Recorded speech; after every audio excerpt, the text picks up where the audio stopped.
Coucou les amis, j'espère que vous allez tous très bien. Aujourd'hui on fait de la pâtisserie. C'est rare sur Papote et Potager, je vous l'ai déjà dit. Je ne suis pas un bec sucré, quoiqu'en vieillissant, je commence à apprécier de plus en plus les petites douceurs. Alors aujourd'hui on va faire un gâteau qui est assez connu dans la sphère de la pâtisserie. C'est un gâteau qu'on fait avec de la courgette et du chocolat. Mais c'est un délice. C'est assez incroyable. Moi-même, je n'y croyais pas beaucoup quand j'ai rencontré cette recette. Et pourtant, c'est absolument délicieux. Alors, je vous conseille de goûter ce gâteau. On va ramasser des courgettes et on va filer en cuisine pour voir les ingrédients dont on a besoin pour le réaliser. Allez, c'est parti! Je suis en train de manger une petite amande. C'est délicieux. On met son petit tablier girly, spécial pâtisserie. Et on va se regarder la liste des ingrédients. Alors évidemment, vous imaginez bien que il y a la petite touche popote dans ce gâteau. Je ne pouvais pas me contenter. Je déteste prendre une recette et la refaire exactement pareil. J'aime toujours y ajouter ma petite touche. C'est très important en cuisine. Et faites la même chose, je vous le conseille. Alors pour ce gâteau, il nous faut des courgettes bien entendu, 3 œufs, de la cassonade, du chocolat, un petit bout de beurre dans le chocolat, de la farine, de la levure et des amandes. Allez, on commence par faire fondre notre chocolat et notre beurre au micro-ondes. Pendant que ça fond, on casse nos œufs, on fouette et on va mélanger notre cassonade à nos œufs. On va faire blanchir un petit peu.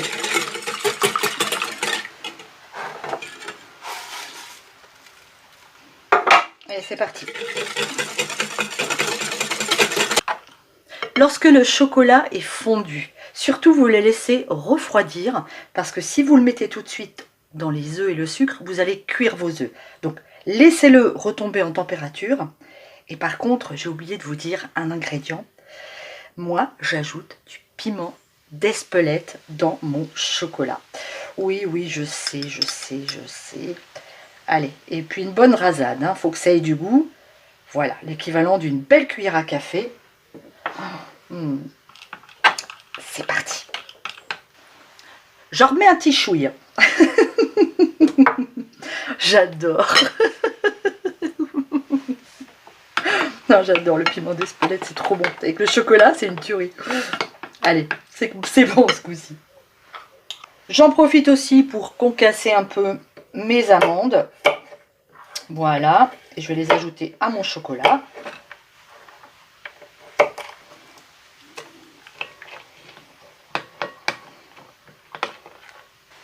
Mon chocolat a refroidi, je l'ajoute à mes œufs.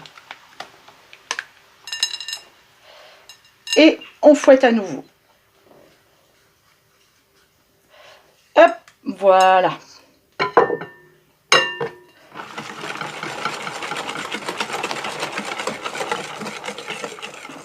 Puis vient le tour de la farine et de la levure. On remélange.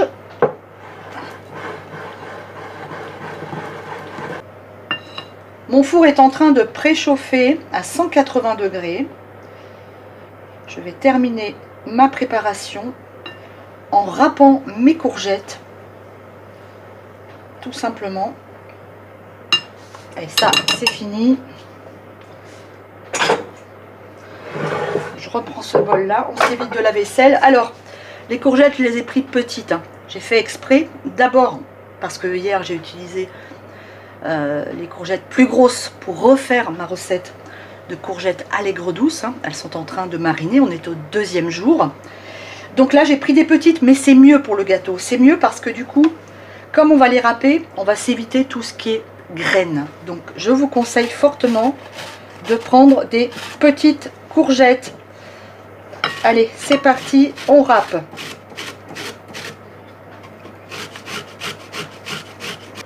J'ajoute mes courgettes à ma préparation.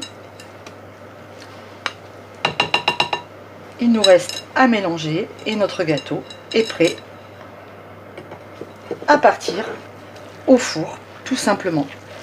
Allez, ça reste une recette très facile à faire. Voilà. Alors vous allez beurrer votre moule, hein, un moule à manquer.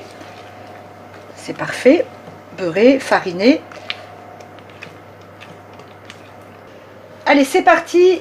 On met au four pour 25 minutes.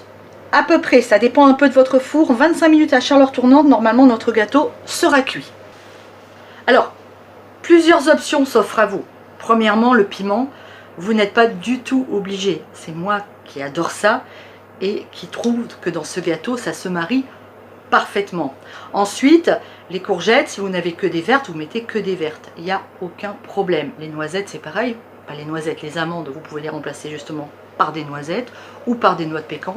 À vous d'imaginer votre propre recette de gâteau chocolat courgette. Allez, nous, on laisse cuire notre gâteau et après, on le laisse un petit peu refroidir et puis on va se le goûter quand même. J'ai sorti mon gâteau au bout de 25 minutes. Il est cuit. Je vais le laisser refroidir et je vais le démouler. C'est fait, on va couper une part.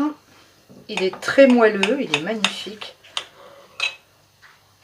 Hop, je vous montre ça tout de suite, regardez. Et voilà, regardez-moi ce gâteau, extrêmement moelleux, magnifique. Il est vraiment très très beau. Bonjour, moi je pense qu'il manque une seule petite chose pour manger le gâteau au chocolat. Regardez la cueillette du jour. Oh la vache, il fait beau en Bretagne, ouais. C'est extraordinaire.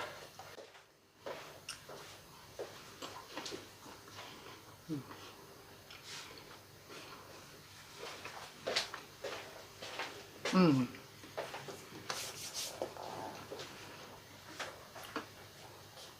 C'est top. C'est bluffant. On ne sent pas du tout la courgette. Honnêtement, faites-le, ne dites rien et faites-le goûter à vos amis, à votre famille. Vous allez voir. S'il y en a un qui trouve qu'il y a de la courgette dedans, il est fort. Là, évidemment, nous, on a le petit côté pimenté qui donne du peps au gâteau, mais c'est vraiment extrêmement bon. On est sur un moelleux très original et qui vous permet de placer vos courgettes, si vous en avez, au potager. Allez, je vous fais des gros bisous. J'espère que cette recette vous a plu.